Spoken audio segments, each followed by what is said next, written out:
Hello peeps, and welcome back to another mini vlog of our December 2023 Walt Disney World trip, and today was a Magic Kingdom park day. Started off with Stephen being fuming that he got stopped at security because usually it's me because I always have so much rubbish in my bag. We started the morning off by heading up these steps above the train station to get the perfect view over Magic Kingdom, and it was so quiet. If you haven't seen my video on this, please go check it out because it is a perfect morning spot. The next thing we did was something we'd never done before on a Disney trip, which was to hop on the omnibus and take a ride up Main Street. Both stops are at the top and bottom of Main Street, so you can get on and off in those two places. We took some pictures outside of the castle before we headed over to Sleepy Hollow for what was the best breakfast in Disney World property, the fruit waffle sandwich, which now they've swapped it for a Mickey waffle, so I'm excited to see this November if it's actually any better.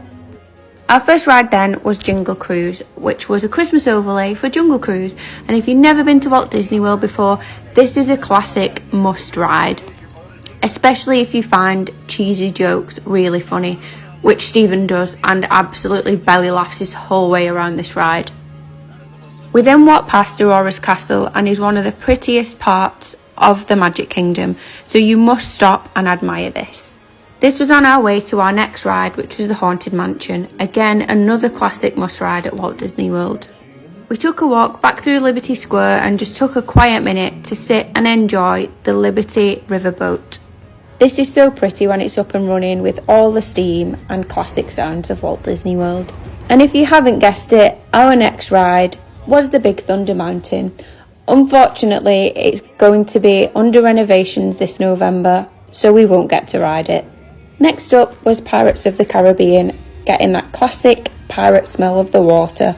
If you know, you know.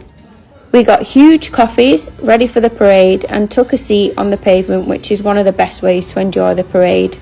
This was the Festival of Fantasy, which runs daily at Magic Kingdom, and it doesn't matter how old you are, we still love the parades. Tron was our next ride for a 45-minute wait, which wasn't too bad. Lunch was Casey's Corner for the corn dog nuggets and the mint julep lemonade. Absolutely divine. We enjoyed lunch while listening to the pianist, who is just absolutely phenomenal.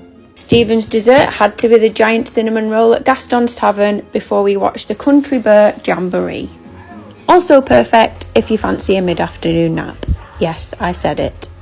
A quick castle show before we got on Peter Pan's flight, which weirdly had a really low wait time, and if it ever does, jump straight on it.